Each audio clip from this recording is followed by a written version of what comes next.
আমাদের অভিভাবক যারা সামনে হচ্ছে এদেরকে আমরা এই 5টা কাজের আঞ্জাম দেওয়ার জন্য অনুরোধ জানাবো।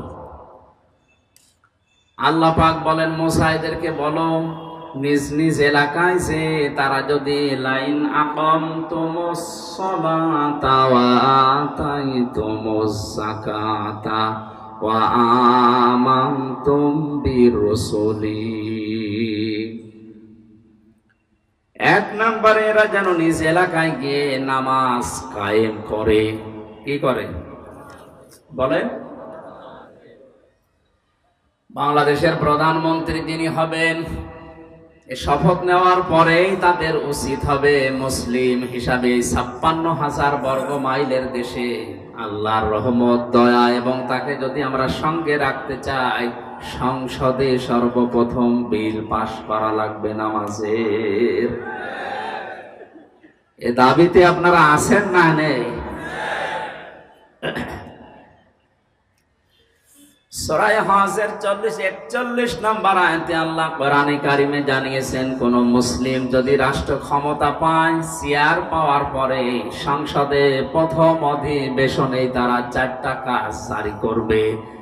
আল্লাযীনা ইম্মাক্কান্নাহুম ফিল আরদি আকামুস সালাতা ওয়া আতাবুজ যাকাতা ওয়া আমারু বিল মা'রুফি ওয়া নাহাউ আনিল মুনকার ওয়া লিল্লাহি আকিবাতুল উমুর।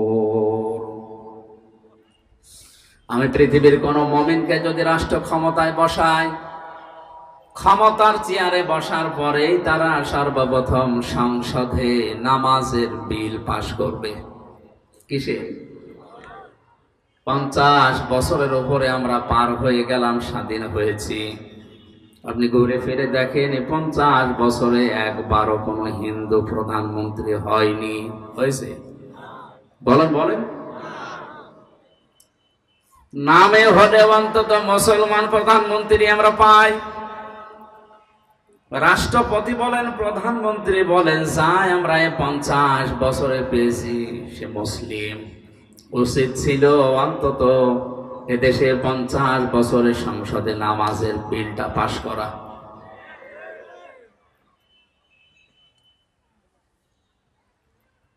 আল্লাহ রাব্বুল আলামিন সঙ্গে যদি থাকে কি হয় তার বাস্তব প্রেক্ষাপট আপনি হেরা গুহা নাম আমরা শুনেছি, গারে সূর নাম শুনেছি, বাস্তবে নিজেও আমি দেখে এসেছি। মুহাম্মাদুর রাসূলুল্লাহ যেদিন আল্লাহর নির্দেশ পাওয়ার পরে তিনি হিজরত করছিলেন, ওই সময় কোরআন এবং হাদিস যেটা দেখিয়েছে আমাদের, চারিদিকে তার শত্রুপক্ষ এসে ঘোলা খোলা তরবারি নিয়ে বাড়ির চারিদিকে দাঁড়িয়েছিল। আল্লাহ পাক ওহী নাযিল করলেন, মুহাম্মদ সাল্লাল্লাহু আলাইহি ওয়াসাল্লাম, চারিদিকে এরা দাঁড়িয়ে আছে খোলা তরবারি নিয়ে, আপনাকে এই মুহূর্তে বিদায় করে দেবে। সুতরাং আপনি এক কাজ করেন, আপনার বাড়ি যেটা, ঘর যেটা, ঘরের এই মেঝে, এখানে তো বালি দিয়ে তৈরি করা মেঝে, 1 মুঠ বালি হাতে তুলে নেন, ফুক লাগান, সামনের দিকে আপনি ছুঁড়ে মারেন। কোরআনে কারিমের সূরা ইয়াসিনের 1 থেকে 9 নম্বর আয়াত পর্যন্ত তিনি পড়েছিলেন, ওয়াজআলনা মিন বাইনি আইদিহিম সাদ্দা ওয়া মিন খালফিহিম সাদ্দান ফাগশাইনাহুম ফাহুম লা ইউবসিরুন। তেলাওয়াত করার পরে ফুক লাগালেন, সামনের দিকে ফিকে মারলেন, ছুড়ে মারার সঙ্গে সঙ্গে বাড়ির চারিদিকে যত কাফের সবার চোখে বালি পৌঁছিয়ে দিয়েছে আল্লাহর কুদরত, আল্লাহর দয়া, আল্লাহর রহমত। জোরে বলেন আল্লাহু আকবার। নবীজিকে পরবর্তীতে আল্লাহ জানিয়েছিলেন, হে নবী, সামনের দিকে বালি আপনি ছুড়ে মারার পরে এটা তো সামনে যে কাফের ছিল তার চোখে যাবার কথা, চারিদিকে কাফেরদের চোখে পৌঁছিয়ে দিয়েছে কে বলেন? ওমা রমাইতা ইয রমাইতা ওয়ালাকিন্নাল্লাহা রমা। আপনি তো সামনের দিকে বালি ছুড়ে মেরেছিলেন, চারিদিকে কাফেরদের চোখে পৌঁছিয়ে দেওয়ার দায়িত্ব পালন করেছি আমি, আল্লাহর ক্ষমতা। জোরে বলেন আল্লাহু আকবার। হযরতে আলীকে ডাক দিয়ে বললেন, আলী, এই মানুষগুলোই তাদের মাকে, তাদের বাবাকে, তাদের নেতাকে বিশ্বাস করে না। এই জন্য আমার কাছে তাদের টাকা পয়সা, সোনা গহনা আমানত হিসাবে টোপলা টোপলা করে রেখে গেছে। এগুলো নিয়ে যদি আমি এখন পালিয়ে যাই, এগুলো নিয়ে যদি আমি মদিনায় হিজরত করি, তাহলে পরবর্তীতে আমার আল আমিন নামের কলঙ্ক হবে। কোন নামে? আমি শুধু কথা বলার জন্য বলছি না, প্রতিটি কথা থেকে আমি শিক্ষা বের করার চেষ্টায় আছি। টেকনাফের মুসলমানেরা, এটা যেহেতু রেকর্ড হচ্ছে, কালকে সকালে সারা দুনিয়ার বাংলা ভাষাভাষী মুসলমানদের কাছে এটা পৌঁছিয়ে যাবে। সবাইকে উদ্দেশ্য করে বলছি, আপনি তাকান, জীবন মরণ নিয়ে যেখানে টানাটানি, যারা চারিদিকে দাঁড়িয়ে আছে এরা কেউ আপনজন না, সব তার জানের শত্রু। এই অবস্থায় তাদের মালামাল, তাদের সম্পদ আরো নিয়ে চলে যেতে পারলে আনন্দ লাগে। অথচ নবীজি নিজের আল আমিন নামের, আস-সাদিক নামের কলঙ্ক হয়ে যাবে।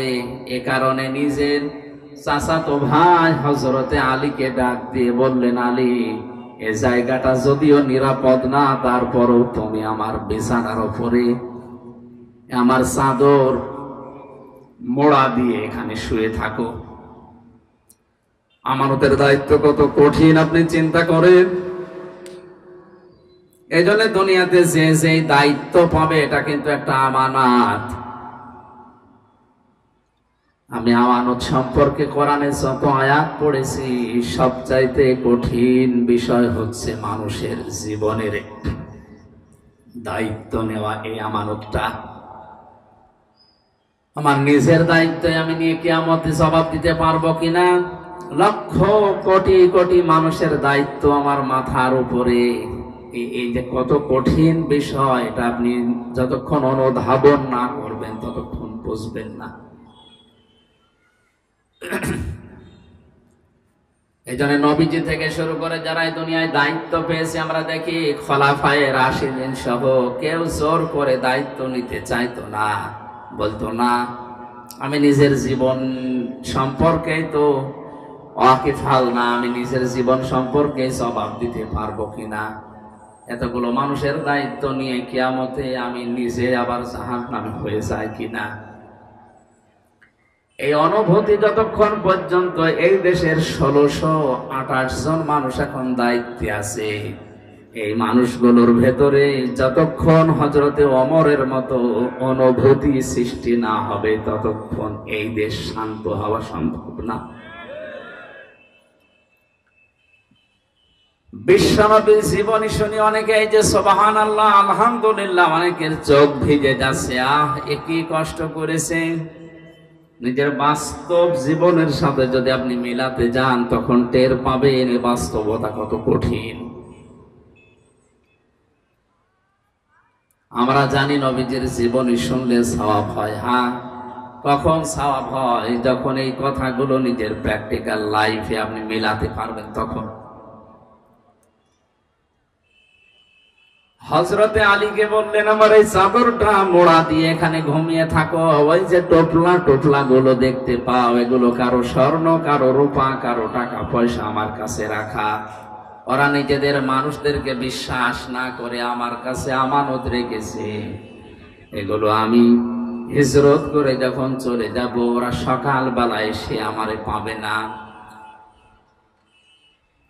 আমাকে না পেয়ে আমার বিছানায় যখন তোমাকে পাবে, সঙ্গে সঙ্গে তুমি এই নাম লিখা লিখা দেখে তাদের হাতে তাদের এই আমানত গুলো পৌঁছিয়ে দিও। হুজুর বলেন আল্লাহু আকবার। হযরতে আলী বলেন, সকাল বেলায় ওরা এসে দেখে চাদর মোড়া দিয়ে আমি ঘুমিয়ে আছি। বারবার আমাকে ডাক দেয়, মোহাম্মদ ওঠো। ওরা তো জানে না চাদরের নিচে কি আছে। একবার, দুইবার, তিনবার ডাক দেওয়ার পরও যখন আমি উঠি না, জোর করে ওরা চাদর টানাটানি করছিল। সিরাত ইবনে হিশাম লিখেছে, যত টানাটানি করে হযরতে আলী চাদরটা তত শক্ত করে ধরে রাখে। তার মনের ভেতরে এই চিন্তা ছিল, এরা চাদর টানাটানি করতে করতে যত সময় ক্ষেপণ হবে, বিশ্ব নবী 2 পা হলেও মদিনার দিকে এগিয়ে যাবে। টেকনাফের মুসলমানেরা এখান থেকে হযরতে আলী জীবন চলে যাবে এখনই, কোনো গ্যারান্টি নেই তার হাতে এখনই চলে যেতে পারে। কারণ আন্দাজে যদি এক কোপ দেয় তরবারি দিয়ে সঙ্গে সঙ্গে জীবন চলে যাবে। কিন্তু তার মনের ভেতরে আকাঙ্ক্ষা, এই কামনা, এই বাসনা যে আমি টানাটানি করতে করতে আমার জীবনও যদি শেষ হয়ে যায়, যতক্ষণ সময় ক্ষেপণ হবে বিশ্ব নবীকে আল্লাহ 2 পা হলেও মদিনার দিকে নিরাপদে এগিয়ে দেবে। আমাদের সামনে এরকম সময় যদি আসে, জীবন যদি চলেও যায়, আমি আঁকড়িয়ে ধরে রাখবো ইসলামকে, পেছনের দরজা দিয়ে হলেও এমন ভাবে ইসলামকে সাহায্য করব, আল্লাহর বিধানকে এগিয়ে দেওয়ার জন্য। অন্তত আল্লাহর বিধান যেন এই পৃথিবীতে 2 দিনের জন্যও টিকে থাকে। আমার কথার অর্থ হয়তো আলেমরা বুঝেছেন। আমাদের মহা আমানতের দায়িত্ব এখন মাথার উপরে। এই মেম্বার গুলো, এই স্টেজ গুলোর আমানত বড় কঠিন আমানত। এটা যদি আমি সঠিকভাবে পালন না করি, আল্লাহ নিজে এবং যত সৃষ্টিকুল আছে সবাই আমার উপরে লানত দেওয়া আরম্ভ করবে। জোরে বলেন আউযুবিল্লাহ। কোরআনে কারিমে 2 জায়গায় আয়াতটা আমি পেয়েছি, ইন্নাল্লাযীনা ইয়াকতুমুনা মা আনজালাল্লাহু মিনাল কিতাবি ওয়া ইয়াশতারুনা বিহি সামানান ক্বালীলা উলাইকা মা ইয়াকুলুনা ফি বুতুনিহিম ইল্লান নার। সূরা বাকারার 172 নম্বর আয়াতে সম্ভবত আছে, আল্লাহ তাআলা বলেন, ইন্নাল্লাযীনা, নিশ্চয় যে বা যারা, এখানে কোনো আলেমের নাম নেই, কোনো চেয়ারম্যান, কোনো এমপি, কোনো মন্ত্রীর নাম না। আল্লাযীনা ইসমে মৌসুলা, সবাই এর ভেতরে আমরা আছি। নিশ্চয় যে বা যারা, মা আনজালাল্লাহু মিনাল কিতাবে, যা আমি আমার কিতাবের ভেতরে নাজিল করেছি, এটা জানার পরেও দুনিয়ার কোন স্বার্থ পেয়ে এটা গোপন করে রাখছে, ভবিষ্যতেও রাখবে। এক তো মনে, এটা মজারে, বর্তমান, ভবিষ্যৎ, প্রেজেন্ট, ফিউচার, 2টা কাল নিয়ে আল্লাহ এই শব্দটা গঠন করেছেন। একটু খেয়াল করে শোনেন, কোরআনের কোন শব্দ বোঝার জন্য কোন মানুষ যদি চেষ্টা করে, ওটা যদি নাও বোঝে, তাও 500 রাকাত নফল নামাজের সওয়াব হয়। একটু খেয়াল করেন, একতুমুনা, যারা গোপন করছে, ভবিষ্যতেও করবে, যেহেতু 2টা কাল আছে। এখন যারা গোপন করছে বলতে, এখন আমরা যারা দুনিয়াতে উপস্থিত আছি, কিয়ামত পর্যন্ত যারা দুনিয়ায় আসবে, সবাই আয়াতের ভেতরে আছে না নেই? মা আনজালাল্লাহু মিনাল কিতাবি, আল্লাহর কিতাব থেকে তুমি যা জানো এটা যদি গোপন করে রাখো, ওয়া ইয়াশতারুনা বিহি সামানান ক্বালীলা, আর এটা গোপন করলে ইহুদিরা খুশি হবে, খ্রিস্টানরা খুশি হবে, সর্বোপরি বাংলাদেশের মুনাফিক মুসলমানরা খুশি হবে। এ খুশি হওয়ার পরে মুসলমান মুনাফিকরা আপনার হাদিয়া তওফা বাড়িয়ে দেবে, আপনার বেতন বেড়ে যাবে, আপনার পদোন্নতি হবে, অনেক কিছু দুনিয়ায় আপনি পাবেন। মাঝখান থেকে যে হাদিয়া তওফা, বেতন ভাতা যা আসবে, নজর নিয়াজ, আল্লাহ বলেন, উলাইকা মা ইয়াকুলুনা ফি বুতুনিহিম ইল্লান নার, এদের পেটের ভেতরে যেগুলোই দেয় এগুলো জাহান্নামের আগুন ছাড়া আর কিছু না। জোরে বলেন নাউজুবিল্লাহ। আমার মুসলমান ভাইরা, এই জন্য আমাদের উচিত হচ্ছে এই স্টেজগুলো, মসজিদের মেম্বারগুলো, রাজনৈতিক যে মঞ্চগুলো, এগুলোর আমানত, এই দায়িত্বটা আমাদের পালন করা দরকার। হযরতে আলী বলেন, আমি যত শক্ত করে ধরি ওরা তত শক্ত করে টানাটানি করে। শেষ পর্যন্ত সিদ্ধান্ত নিলাম, ওরা যদি আমাকে মেরেই ফেলে, আমার জীবন হয়তো শেষ হয়ে যাবে। ওরা চাদর উল্টিয়ে দেখবে আমি আলী, তাড়াতাড়ি ওরা দৌড় দেবে মুহাম্মদ রাসূলুল্লাহর পেছনে। আমার তো মনে হচ্ছিল, আমি যদি নিজের ইচ্ছা করে চাদর ছেড়ে না দিতাম, তামাম দুনিয়ার কাফেররা মিলেও যদি চাদর টানাটানি করতো, চাদর ছিঁড়তে পারতো না। জোরে বলেন আল্লাহু আকবার। নবীজির ওই জীবনের দিকে তাকিয়ে, নিরাপত্তার দিকে তাকিয়ে শেষ পর্যন্ত আমি চাদর ছেড়ে দিলাম। ওরা আমাকে দেখার পরে জানে যে এটা আবু তালেবের ছেলে। ডাক দিয়ে বলে, মোহাম্মদ কই? আমি ওদের সাথে বার্গেনের আরম্ভ করলাম, কথা কাটাকাটি শুরু করলাম যে মোহাম্মদ কোথায় আছে, ঠিক আছে, এদিকে ওদিকে বলতে বলতে শেষ পর্যন্ত বললাম, এই আমানত গুলো আছে, এগুলো একটা একটা করে বুঝে নাও। যতক্ষণ ওদেরকে বুঝিয়ে দিচ্ছিলাম, বিশ্ব নবী মদিনার দিকে ওই কয় পা এগিয়ে যাচ্ছিলেন। কিছু দূর যাবার পরেই বিশ্ব নবী হযরতে আবু বকরের কথা মনে হলো। বাড়িতে এসে ডাক দিলেন, আবু বকর। সিদ্দিকে আকবর রাদিয়াল্লাহু তাআলা আনহু বলেন, লাব্বাইক ওয়া সাদাইক ইয়া রাসূলুল্লাহ, আমি হাজির হয়ে গেছি, আমার কাঁধের উপরে ছোট টোপলাও আছে। নবীজি বলেন, আবু বকর, 6 মাস আগে আমি তোমাকে শুধু ইঙ্গিত দিয়েছিলাম যে হিজরত করা লাগতে পারে, তো তোমাকে আজকে তো আমি জানাইনি যে আজকে আমার সাথে যাওয়া লাগতে পারে, তুমি টোপলা নিয়ে আগে বসে আছো। হযরতে আবু বকর বলে, হে রাসূল, 6 মাস আগে আপনি যখন ইঙ্গিত দিয়েছিলেন, ওই দিন থেকে শুরু করে আজকের এই দিন পর্যন্ত রাতের বেলা আমি কোনোদিন আর আরাম করে ঘুমাইনি। আমি সব সময় প্রস্তুতি নিয়ে আছি, কখন না জানে আপনি ডাক দেন। ওনাদের নামের শেষে সিদ্দিকে আকবর এমনি যোগ হয়নি। আমাদের নাম তো হামজা থেকে আমির হামজা, কেউ বলতে চায় না।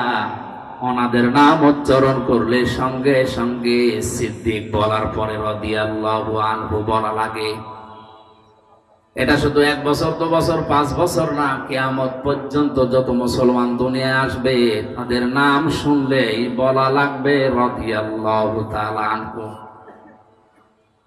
আমাদের মতো 60 বছর, 63 বছরের জীবন তাদের ছিল। এই ছোট্ট জীবনে কি এমন কাজ দুনিয়াতে করলেন, উপহার দিলেন, যে আল্লাহ তাদেরকে চিরন্তন করে দিয়েছেন। যেন আমাদের উচিত আমাদের ছোট্ট জীবনে এমন এমন কিছু কাজের আঞ্জাম দেওয়া, মারা যাওয়ার পরে কোটি কোটি বছর যেন আল্লাহর বান্দাদের দোয়ায় আমরা শামিল থাকতে পারি। নবীজি আবু বকরকে নিয়ে চলে যাচ্ছিলেন, বিশ্ব নবীকে নিয়ে। হযরতে আবু বকর মদিনার পথে উল্টা দিকে যাওয়ার সময় যতগুলো ঘটনা ঘটেছে, আমি ইতিহাস বলার জন্য বলছি না, আমি শুধু এখানে একটা ইঙ্গিত দেওয়ার জন্য এসেছি। গাড়ে সরে যখন নবীজিকে নিয়ে হযরতে আবু বকর লুকিয়ে পড়লেন, কাফেরেরা ওই সময় যে খুঁজতে খুঁজতে একেবারে গুহার ওই মুখ পর্যন্ত পৌঁছে গিয়েছিল। ইতিহাস যারা লিখেছে, আমি নিজে ওই গুহা পর্যন্ত উঠেছিলাম, ওই জায়গাতে 2 রাকাত নামাজও পড়ে দেখেছি। বসলে আমার মনে হয় যদি একটু কেউ বাম থেকে বসে, এতে ভেতরে কি আছে দেখা যায়। হযরতে আবু বকর কিন্তু ঘাবড়িয়েও গিয়েছিলেন। আল্লাহর নবী মুহাম্মদুর রাসূলুল্লাহ একটুও বিচলিত হননি, ভেঙে পড়েননি। ওই কঠিন অবস্থায়ও তিনি বলেছিলেন, আবু বকর, ভয় পেও না, মহান আল্লাহ রব্বুল ইজ্জাত আমাদের সাথে আছেন। ইন্নাল্লাহা মা'ানা, এই যে মাগানা টান দেওয়া আছে এক আলিফ, আমরা শুধু দুইজন না, আমাদের সাথে আর একজন আছে, তিনি আমাদের মালিক আল্লাহ। বলেন সুবহানাল্লাহ। এজন্য দুনিয়ার পরিবেশ যত কঠিন হোক, যত ভয়ঙ্কর হোক, আমি যে 2 লাইনের গজলটা বলেছিলাম ইসলামী সঙ্গীত, ওর ভেতরে আমার আজকের এই আলোচনার সারমর্ম আছে। রেখো না মনেতে ভয় বান্দা খোদার, দূর হয়ে যাবে বাধা সব, তোমার আমার এক মালিক আছেন আমাদের রব, আছেন আমাদের রব। জোরে বলেন ঠিক কিনা? বিশ্বনবী কঠিন অবস্থায় তিনি ঘাবড়িয়ে যাননি। আল্লাহ রাব্বুল আলামিন বলেন, আমি সঙ্গে সঙ্গে আমার সাকিনা, তার মানে আমার ফেরেশতা নাজিল করে তাকে সাহায্য করেছিলাম। যে সাহায্যের কথাগুলো আমরা বিভিন্ন আলেমদের মুখে শুনেছি। আমার শিক্ষা দেওয়ার বিষয় হচ্ছে বিশ্বনবী মুহাম্মদুর রাসূলুল্লাহ আল্লাহকে সঙ্গে নেওয়ার কথা জানিয়েছিলেন এই জায়গায়। সূরা আনফালের ভেতরে আছে, বদরের ময়দানে আবু জেহেল যখন আনন্দে লাফাচ্ছিল, শয়তান এসে তার কাছে শোরাকার সুরত ধরে বলেছিল, কোনো ভয় নেই, আমি তোমাদের সঙ্গে আছি। আল্লাহ রাব্বুল আলামিনের নবী বললেন, ইন্নাল্লাহা মা'ানা, অবশ্যই আল্লাহ আমাদের সাথে আছে। সঙ্গে সঙ্গে থাকে যারা, আমরা জানি ওগুলো থাকে পেছনে। সঙ্গে যারা থাকে ওরা কোথায় থাকে? আমি আলেমদেরকে বলছি, সঙ্গে যারা থাকে ওরা থাকে কোথায়? পেছনে থাকে। সাথে যারা থাকে ওরা থাকে আগে। আমাদের মালিক যিনি, আমাদের মনিব যিনি, তাকে আমরা পেছনে না, আমরা সঙ্গের সাথে বা সামনে রাখতে চাই। নবীজি যেটা করেছিলেন, এই জন্য আল্লাহ খুশি হয়ে তাদেরকে সাকিনা, ফেরেশতা, রহমত নাজিল করে সাহায্য করেছিলেন। আজ যদি আমরা শয়তানদেরকে সঙ্গে না রেখে আল্লাহকে সাথে রাখতে পারি, নবীজিকে আল্লাহ যদি গারে সরে সাহায্য করতে পারেন, সে সাহায্যে এখন বন্ধ হয়ে যায়নি, কিয়ামত পর্যন্ত আল্লাহর ওই সাহায্যের দরজা খোলা থাকবে ইনশাআল্লাহ। আমাদের ইমানের পাওয়ার দেখে আল্লাহ হয়তো সামনে পরবর্তীতে দেবে। আমার এই আলোচনার মূল শিক্ষা ছিল কিন্তু এইটা, আল্লাহকে সঙ্গে রাখার জন্য, নামাজ কায়েম করার জন্য এই মানুষগুলোকে আল্লাহ আদেশ দিলেন যে আমাকে দেখার দরকার নেই, যদি সঙ্গে রাখতে চাও আমি তোমাদের সাথে থাকবো, আমার রহমত থাকবে। এলাকায় গিয়ে নামাজ কায়েম করো। 300 জন এমপি আমাদের এই দেশে এখন নির্বাচিত হয়ে গেছে অলরেডি। সামনে সংসদ যে বসবে, আমার মনে হয় সর্বপ্রথম নামাজের বিল আনা তাদের ইমানি দায়িত্ব। দাবির সাথে আপনারা যদি একমত থাকেন, আল্লাহকে দেখান, লিল্লাহি তাকবীর, আলহামদুলিল্লাহ। ভাই ঠিক আছে,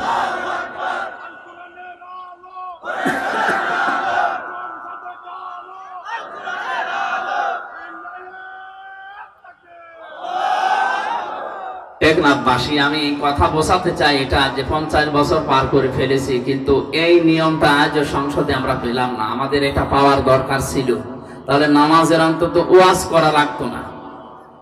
কথা বলেন ঠিক কিনা? আল্লাহ এখানে নামাজ পড়ার কথাও দেননি, দিয়েছেন লাইন আকামতুমুস সালাত, যদি তারা নামাজ কায়েম করে। কি করে? নামাজ পড়া আর নামাজ কায়েম করা এক না। নামাজ কায়েম করা মানে নামাজকে দাঁড় করানো। পৃথিবীতে মানুষের যত জরুরি কাজ আছে, সবচাইতে জরুরি কাজ মানুষের জন্য যদি 4টা হয়, তার অন্যতম হচ্ছে মুসলমানদের সবচাইতে জরুরি কাজ হচ্ছে 5 ওয়াক্ত ফরজ নামাজ আদায় করা। এর চাইতে অন্তত জরুরি কাজ মানুষের জীবনে মুসলমানদের জন্য আর নেই। হাজারো মানুষ বিভিন্ন ছলে, বিভিন্ন শতানাতা দিয়ে নামাজকে নষ্ট করে ফেলে। কিয়ামতের সর্বপ্রথম আল্লাহ যে হিসাবটা মানুষের কাছে নেবে, তোর সন্তান কয়জন ছিল তা না, টাকা পয়সা কত কামিয়েছো তা না, নামাজ কতটুকু পড়েছো সঠিকভাবে, এটা আগে আমার কাছে বলো, এরপরে পরবর্তী হিসাব তোমার নেওয়া হবে। এজন্য মুসলমানের একটু হিসাব করছি, যেখানে যারা আছেন অনেকেই নামাজ এখনো ধরেননি বা পড়েন না। আজকের এই মাহফিল থেকে যদি সিদ্ধান্ত নেওয়া যায় যতদিন আজরাইল না আসে অন্তত ফরজ নামাজ আমি ছাড়বো না, এটা পারা যায়? পারা যায় এটা? সম্মানিত মা বোনেরা, আপনাদেরকে বলছি, আল্লাহর পক্ষ থেকে আপনাদের যেই কয়দিন ছুটি দেওয়া আছে, 3 দিন 5 দিন 7 দিন 10 দিন বাদ দিয়ে বাকি সময়টুকু আপনি যত বড় গুরুত্বপূর্ণ কাজে থাকেন না কেন, নামাজটা বাদ দেওয়া যাবে না, অন্তত ফরজ নামাজ। সুন্নত নফল যদি পড়তে না পারেন পরবর্তীতে সময় করে পড়ে নিয়েন, তো ফরজ নামাজ মাস্ট বি, যখন সময় হবে পড়াই লাগবে। এমনও মাসলা পেয়েছি, মহিলাদের সন্তান যখন দুনিয়ায় আসে, প্রথমে সন্তান আসে না, প্রথমে পানি দেখা যায়, এরপরে রক্ত দেখা যায়, এরপরে সন্তানের মাথা বের হয়ে গেছে। নবীজি বলেন এমন অবস্থায়ও যদি নামাজের সময় হয়ে যায়, তুলার ভেতরে মাথা সন্তানের বিছিয়ে দিয়ে মহিলাকে বলো নামাজ পড়তে। বলেন তো জীবন মরণ নিয়ে সময় টানাটানি না? এরপরও নামাজ ছেড়ে দেওয়ার কথা নবীজি বলেন না যে নামাজ বাদ দেওয়া যাবে না। যেন আশা করছি আমি নামাজের ওয়াজ করার জন্য বসি না, খালি একটা পয়েন্ট বললাম, যত কাজে থাকেন ফরজ নামাজটা বাদ দেবেন না, তাহলে আপনি আল্লাহর জিম্মা থেকে আল্লাহর চোখের আড়াল হয়ে যাবেন। এমনকি এমনও কোরআনে সূরা তাহার 124 নম্বর আয়াতে আছে, আমান আ'রাদা আন যিকরি ফাইন্না লাহু মাঈশাতান দানকা ওয়া নাহশুরুহু ইয়াওমাল কিয়ামাতি আ'মা ক্বালা রাব্বি লিমা হাশারতানি আ'মা ওয়া ক্বাদ কুনতু বাসীরা। কোন মানুষ যদি আল্লাহর নামাজ থেকে, আল্লাহর জিকির থেকে, আল্লাহর আইন থেকে মুখ ফিরিয়ে নেয়, মহান আল্লাহ তার জীবনকে দঙ্কা সংকীর্ণ করে দেয়। দঙ্কার ব্যাখ্যায় আমি প্রায় 33টা অর্থ পেয়েছি তাফসিরে।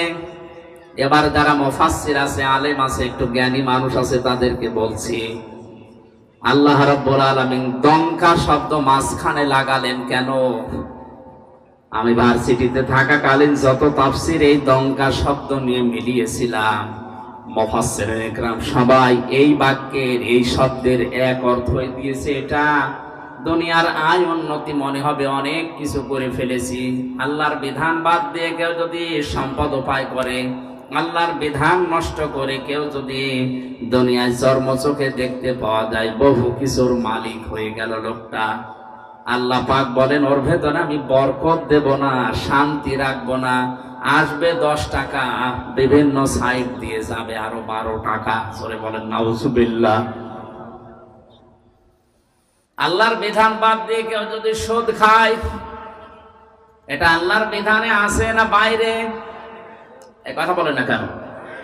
এই নিষিদ্ধ কাজ করে সম্পদ উপায় করলে, ঘুষ খেয়ে, এই যে বিভিন্ন জিনিস আপনাদের পাশ থেকে যেগুলো আসে অবৈধভাবে, এগুলোর ব্যবসা করে চর্ম চোখে হয়তো মনে হবে যে বহু কিছুর মালিক হয়ে গেলাম, গাড়ি বাড়ি নারী টাকা পয়সা বহু কিছু আমার চর্ম খুঁজে দেখা যায়। আল্লাহ বলেন আমি দঙ্কা করে দেব, কারণ এটা আমার বিধানের ভেতরে ছিল না। এই কারণে ওর জীবনকে আমি সংকীর্ণ করব। টাকা পয়সা আসবে 10 লাইন থেকে, খরচ হবে 20 লাইন থেকে। 40,000 টাকা হয়তো ঘুষ খেয়ে, আবার ব্যবসা করে, নাকি এটা বলা ঠিক হচ্ছে না? এলাকায় আছে এগুলো। এই যে ডাইলের ব্যবসা যারা করে, বাবার ব্যবসা যারা করে, এগুলো কি বৈধ না অবৈধ? আপনারা যাই মনে করেন, আপনাদের এলাকায় মনে হয় এই টেকনাফুকিয়ার জন্য এটা বৈধ আছে। এই কাজ করে হয়তো বাড়িতে 40,000 টাকা আপনি আজকে নিয়ে গেলেন।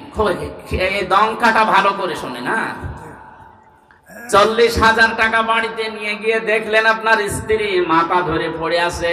কি গো, আমার মাথা ব্যথা, চলো ডাক্তারের কাছে। ওখানে গেল 5,000। বাড়িতে এসে দেখছেন আপনার ছোট্ট সন্তান চিল্লাচ্ছে, কি গো জিনে ধরেছে? হুজুর ডাক দিয়ে ছেড়ে নে, কবিরাজ নিয়ে আয়। ছেলের দিকে তাকিয়ে, কি তোমার কি? আমার পেটে ব্যথা। এক একটা সমস্যা এক একটা সমস্যা এক একটা সমস্যা আসতে আছে। নিয়ে এসেছিলেন 40,000 টাকা, চলে যাচ্ছে 42,000। এটাতে থাকবে না। আল্লাহর বিধানটা বাদ দিয়ে কেউ যদি উপায়ন্তর করে, আল্লাহ দঙ্কা করবে তো দঙ্কা করবেই। এটা আরো কঠিন। এই দুনিয়ায় শেষ না, যখন আরেকটা জগৎ সামনে আসবে মরণের পরে, ওই জগতে উঠবেন, যখন চোখ থাকবে না, অন্ধ হয়ে উঠবেন। জোরে বলেন নাউজুবিল্লাহ। লোকটা বলবে, রব্বুল আলামিন আমার তো চোখ ছিল, আজকে আমার চোখ অন্ধ কেন? তুমি চোখটা ভালো করে দাও, আমি আদম নবীকে দেখবো। উনি 60 হাত লম্বা ছিলেন, 40 হাত মোটা ছিলেন, একটু দেখবো কেমন আদম নবী।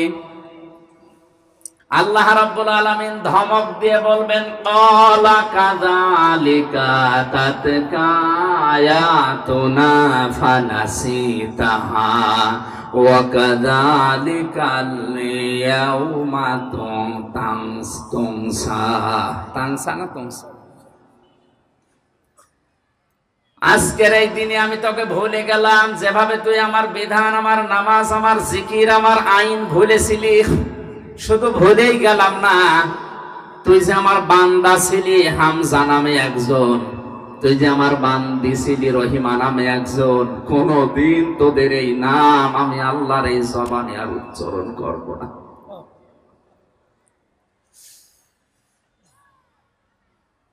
বাবা নিজের নাম ধরে ডাকলে কেমন সুন্দর লাগে, আপনার কাছে কেমন মধুর লাগে। আমার বাবা আমার যখন হামজা বলে ডাক দেয়, এর ভেতরে আমি শুধু আনন্দ পাই। দুনিয়ার মানুষ আমারে মুফতি, মাওলানা, হাফেজ, আমির হামজা বললো আমার ভালো লাগে না। বাবার মুখ থেকে শুধু হামজা শুনতে যদি এত ভালো লাগে, এত পছন্দনীয় হয়, এত মধুর লাগে, মায়ের কাছ থেকে যিনি আমাকে বানিয়েছেন, কিয়ামতের ওই কঠিন ময়দানে তিনি আমার নাম ধরে আর কোনোদিন ডাকবেন না। আমার মনে হয় এর মতো হতভাগা দুর্ভাগা দুনিয়াতে আর নেই। এজন্য আল্লাহর বিধান নষ্ট করছেন যারা, থেমে যান। আপনার এই ছোট্ট জীবনে হয়তো ধোকায় পড়ে আছেন। অফিসে যারা চাকরি করে, 1 দিন 2 দিন 3 দিন না গেলে অন্ত চাকরি চলে যায়। এমনকি 3 দিনের পরে বস যদি ভালো হয়, বলে দেখো এভাবে যদি চলে আমার এই প্রতিষ্ঠান চলবে না, টাইট করার জন্য, সতর্ক করার জন্য 1 দিনের বেতন পর্যন্ত কেটে নেয়। কথা বলে না কেন? একটু নিজের দিকে তাকিয়ে বলেন, এই 30 বছর 40 50 60 বছর বয়স আপনার, 5 বার করে আল্লাহ তার পায়ে সেজদা দেওয়ার জন্য ডাক দিয়েছিলেন, একবারও কোনোদিন দেননি। অথচ তিনি কোনোদিন আমার খাবার বন্ধ করে দেননি।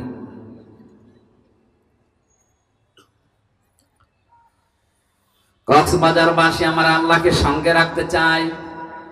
মহান আল্লাহর বরকত, রহমত, তার শক্তি আমাদের সাথে থাক, এটা আমরা চাই। তাহলে নামাজ পড়া না, শুধু নামাজ কায়েম করা লাগবে, নামাজ কায়েমের আন্দোলন করা লাগবে। বাস্তবতা আজ হয়েছে উল্টা। নামাজ পড়ে, নামাজ কায়েম তো করে না। নামাজ কায়েমের আন্দোলন যারা করে তাদেরকে আজ ধরে ধরে অনেকে পিটায়। আল্লাহকে সঙ্গে রাখতে হলে আপনাকে নামাজ পড়া না, নামাজ কায়েম করা লাগবে। ওরা কোরআন পড়ে আমি নামাজ পড়ার কথা মাত্র 1 জায়গায় পেয়েছি। কয় জায়গায়? ফাসাল্লি লিরাব্বিকা ওয়ানহার। হে নবী, আপনি নামাজ পড়েন আপনার রবের নামে। ওরা কোরআনে আছে শুধু 1 জায়গায়। আর 72 জায়গায় ডাইরেক্ট, ইনডাইরেক্ট পেয়েছি 120 জায়গায়। প্রত্যেকটা জায়গায় আল্লাহ করো,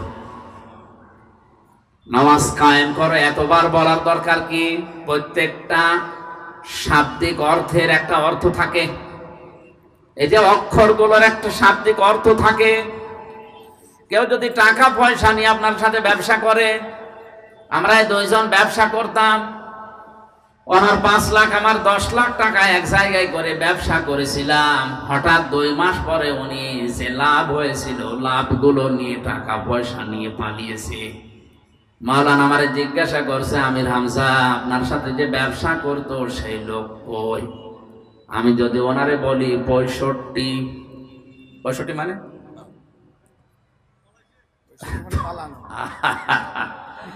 65 মানে অনেক টাকা পয়সা নিয়ে পালিয়েছে। এই পালিয়েছে এটার এক কথায় অর্থ কি? 65। এক কথা বলেন না কেন? মারামারি করছে দুইজন, একজন আর একজনকে এমন ভাবে চড় দিয়েছে, ঘষি দিয়েছে, কিল দিয়েছে। ডাক দিয়ে বলছে, ভাই কেমন দিলেন? বলছে 100। 100 মানে এর উপরে আর মায়ের নেই, পরিপূর্ণ করে একেবারে দিয়েছে। প্রতিটি সংখ্যার অর্থ আছে, আল্লাহ 72 এমনি বলেন নাই, এর উপরে আর বলার দরকার নেই, এই জন্য 72 বলেছে। আব্দুল্লাহ ইবনে উবাইয়ের জন্য নবীজি দোয়া করার জন্য যখন হাত তুলেছিলেন, হযরতে জিবরাইলকে আল্লাহ বললেন, হে নবী হাত নামান। এর জন্য দোয়া করা তো দূরের কথা, এর কবরের পাশেও আপনি দাঁড়াতে পারবেন না। ইন তাস্তাগফির লাহুম 70 মাররাতান ফালা ইয়াগফিরাল্লাহু লাহুম। এর জন্য যদি আপনি 70 বারও ক্ষমা চান, তারপরও একে আমি আল্লাহ ক্ষমা করব না। নবীজি বলেন, আল্লাহ আমি যদি 71 বার ক্ষমা চাই তাহলে তোমার ওই কথা আর থাকে না। আল্লাহ বলেন, লান আছে, মজারের আগে লান আসলে অর্থ হয় কখনোই হবে না। আমি 70 বার তো একটা সংখ্যা বোঝানোর জন্য বলেছি, 70 মাররাতান। পরের শব্দে দেখো, ফালাই ইয়াগফিরাল্লাহু লাহুম। কক্সবাজার বাসী আপনাকে একটা ইঙ্গিত দেই, ইয়াগফির শব্দটা দেওয়ার পর আল্লাহ হুম বহু বচন দিয়েছেন। কেননা আব্দুল্লাহ ইবনে উবাইয়ের নাম আল্লাহ কি জানে না? এই কথা বলেন না কেন? তার নাম আল্লাহ জানতেন, নামটা এখানে বসিয়ে দিলেন না কেন? হুম বহু বচন জমির দিয়ে আল্লাহ জানিয়েছেন, কিয়ামত পর্যন্ত আব্দুল্লাহ ইবনে উবাইয়ের চরিত্র অনেকের ভেতরে থাকবে। তারা নামাজ পড়বে কিন্তু নামাজ কায়েম করবে না, নামাজ কায়েমের আন্দোলনও করবে না। হে নবী, এই মানুষগুলো যদি মারা যায়, এদের জন্য 70 বার দোয়া করলেও আমি আল্লাহ তাদের মাফ করব না। জোরে বলেন নাউজুবিল্লাহ। এই জন্য আজ যারা বাংলাদেশে নামাজ শুধু পড়ছেন, নামাজকে পরিবারের, সমাজে, রাষ্ট্রে দাঁড় করানো দরকার, এটা কায়েম করা দরকার। রাষ্ট্রীয়ভাবে এ দায়িত্ব পালন করার জন্য যারা আছে তাদেরকে এগিয়ে দেওয়া দরকার। এই ভূমিকা যাদের নেই তাদের জন্যও কিন্তু 70 বার দোয়া করলেও কাজ হবে না। সতর্ক করার দায়িত্ব ছিল, ডাইরেক্ট ইনডাইরেক্ট বিভিন্ন কায়দায় আমার করলাম।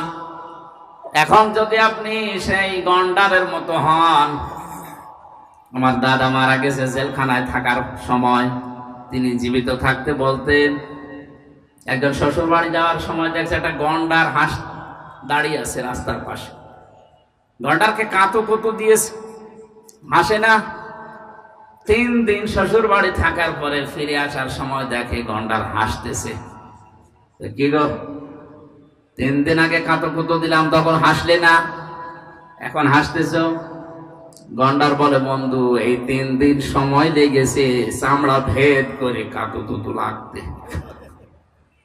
গন্ডারের কাঁতো কুতো লাগতে সময় লাগে কয়দিন? আর আমাদের 50 বছরও হয়নি।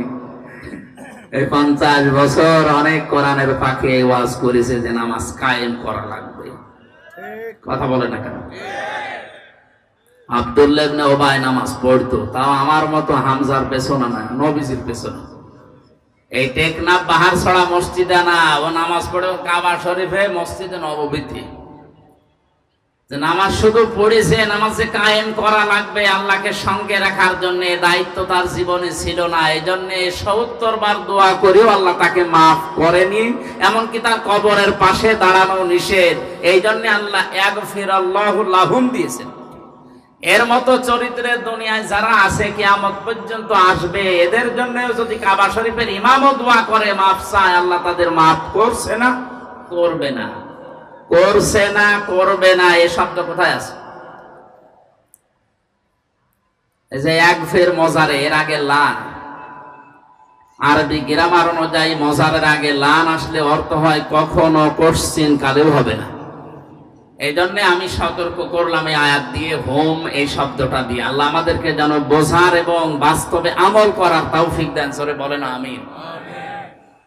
নামাজ কায়েমের যত অর্থ আমি কোরআনে এবং হাদিসে পেয়েছি, তার সবচাইতে ভালো আমার কাছে মনে হয় পঠিত বিষয় এবং এই আনুষ্ঠানিক যে শিক্ষাগুলো আছে, এখান থেকে যে শিক্ষা আল্লাহ দিতে চেয়েছেন ওইগুলো নিজের ব্যক্তি, পরিবার এবং সমাজ, রাষ্ট্রে প্র্যাকটিক্যাল লাইফে কায়েম করে দেখানো, এইটার নাম হচ্ছে আকামতুমুস সালাত।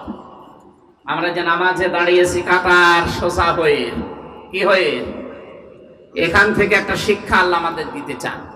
সে শিক্ষাটা হচ্ছে কাতার সোজা করুন। কাবা শরীফে বারবার ইমাম সাহেব এই কথা বলে যে কাতার সোজা করেন, আরবিতে বলে কাতার সোজা করেন বারবার, আকামত হয়ে যাওয়ার পরও প্রায় 2, 3 বার, 4 বার, 5 বার বলে। আমি ওই সময় হজে যাওয়ার সময় 16 সালে ভালো বুঝি না, এখন বুঝতেছি যে কাতার সোজা না হলে কি হয়।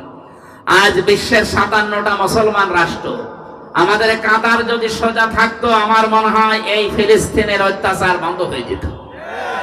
আমাদের কাতার ঠিক আছে? নামাজের এই কাতার থেকে আল্লাহ এই শিক্ষাটা আমাদেরকে বারবার 5 বার দিতে চেয়েছেন যে কাতার সোজা করো। যার জন্য কাতার বাঁকা হবে তার অন্তর পর্যন্ত বাঁকা করে দেবে, এমন হুঁশিয়ারি আছে হাদিসে। এটা তো এমনিতে দেয়নি। আজ আমরাও যদি বাংলাদেশে যারা বাস করি, এরা যদি 5 ওয়াক্ত নামাজের মতো কাতার সোজা করে সমাজে আমরা সোজা হয়ে যেতাম, এই দেশে কেউ অন্যায় করে সমাজে টিকে থাকতে পারতো না। এই জন্য আমাদের উচিত হবে কাতার সোজা করো। এ কথা যখন ইমাম বলে, এখানে আওয়ামী লীগ, বিএনপি, জাতীয় পার্টি, জামাত, চরমনায় যখন সব এক হয়ে যায়, এই কাতার শেষ করে যখন সমাজে যাবেন, রাষ্ট্রে যাবেন, পরিবারে যাবেন, ওখানেও যেন আমাদের কাতার এক থাকে। এক কথা বলেন। ওই জায়গায় যাবার পরে যদি আল্লাহ বিরোধী, শরীয়ত বিরোধী, ইসলাম বিরোধী কোনো কাজ দেখা যায়, এ কাতার ওই জায়গায় সোজা থাকার দরকার আছে না?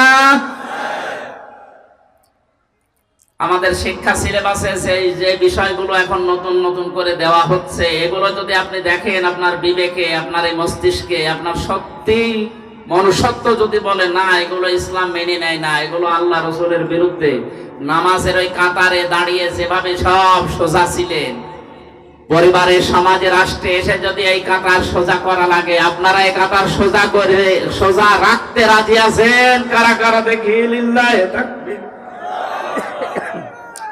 লিল্লাহি তাকবীর, নারায়ে তাকবীর, নারায়ে তাকবীর। আল কোরআনের আলো সংসদে জ্বালো, আল কোরআনের আলো, আল হাদিসের আলো সংসদে জ্বালো।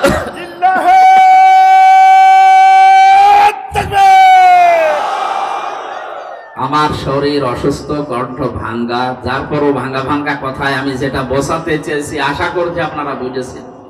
আমাদের কাতার যেন অন্তত সব জায়গায় সোজা থাকে, থাকবে তো ইনশাআল্লাহ। আল্লাহকে সঙ্গে রাখার জন্য প্রথম নাম্বার কাজই নামাজ কায়েম করা। দায়িত্বে যারা আছেন বা যারা পাচ্ছেন, আমাদের প্রধানমন্ত্রী শেখ হাসিনা থেকে শুরু করে যারা দায়িত্বে থাকবেন, এখন আশা করব নামাজের বিল আমাদের সংসদে সর্বপ্রথম কায়েম হবে। 2 নম্বরে যাকাতের কথা আছে, 3 নম্বরে রাসূলদেরকে সাহায্যের কথা আছে, 4 নম্বরে খরচে হাসানা দেওয়ার কথা আছে, 5 নম্বরে আছে তাদেরকে সাহায্য করার কথা। আল্লাহ বলেন এগুলো যদি কেউ করে, আমি আল্লাহ তাদের জন্য বাগান তৈরি করে রেখেছি, এই বাগানের তলদেশ দিয়ে নদী আর নহর এই সমুদ্রের মতো বইতে থাকবে। শুধু বলবে না ফামান কাফারা বাদা যালিকা মিনকুম, এরপরে যদি কেউ মুখ ফিরিয়ে চলে যায়, ফাকাদ দাল্লা সাওয়াস সাবিল, তাকে আমি আল্লাহ গোমরাহির এমন অতল গহ্বরে লিপ্ত করে দেব, নামিয়ে দেব, নিমজ্জিত করব, যেখান থেকে ফিরে আসা আর সম্ভব না। মা বোন যাদেরকে আমি কয়েক মিনিটে আপনাদের দায়িত্ব এবং কর্তব্যের কথাগুলো শোনাচ্ছি। শুধু 5 ওয়াক্ত নামাজ পড়া, রোজা রাখা আর কালো বোরকা পরা এটা আপনার ইবাদত না। নেককার নারীর যে বৈশিষ্ট্যগুলো হাদিসে আছে তার অন্যতম হচ্ছে 17টা। আমি সামারাইজ করে 4টা বলছি। কোন মহিলা যদি নেককার দাবি করে তাহলে তার স্বামী তার দিকে তাকালেই স্বামীকে সে খুশি করবে এরকম আচরণ করা লাগবে। 2 নম্বরে স্বামী যেটা পছন্দ করে স্বামীর ওই পছন্দ করা কাজকে তারও পছন্দ করা লাগবে। স্বামী প্রত্যেকে এখানে যারা আছে পছন্দ করে যে বিয়ের পরে তার মা বাবা যেন তার সাথে থাকে, কিন্তু অনেক বউ এটা পছন্দ করে না। এরকম বউ দেশে নেই? আপনি নামাজ পড়তে পারেন, রোজা রাখতে পারেন, কালো বোরকা পড়তে পারেন, আপনি নেককার হতে পারেননি। আমার মনে হয় বেশি বলা হয়ে যাচ্ছে, আবার রাগ করবে না, সামনে বার বলে হুজুর আমার দরকার নেই। এরপরে আছে কোন স্বামী যদি তাকে কোন জায়েজ কাজের আদেশ দেয়, জীবন থাকতে সে জায়েজ কাজ তার জীবনে সে আদায় করবে। সন্তান সন্ততি এবং তার সম্পদ আদি যেগুলো তার আমানতে থাকবে, দায়িত্বে থাকবে, এগুলোর সঠিক ব্যবহার সে করবে। আল্লাহ আমাদেরকে মা বোনদের এই দায়িত্বগুলো, নামাজ রোজা মাস্ট বি, এগুলো তো থাকবে, পাশাপাশি এই দায়িত্বগুলো সঠিকভাবে পালন করার তৌফিক দিন। আমিন।